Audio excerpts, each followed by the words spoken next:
the regiment itself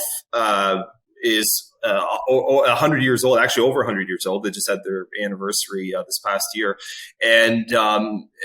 had quite a bit of distinction through the First World War, though they were classified as the a battalion at that point. But their notoriety comes from the Second World War and the actions that they took place, principally D-Day, and then subsequent battles that happened after. And the regiment itself made up a very interesting demographic representation of the region itself, with Anglophone, Francophone, First Nation, and it's kind of one of the first instances, I think, on a sort of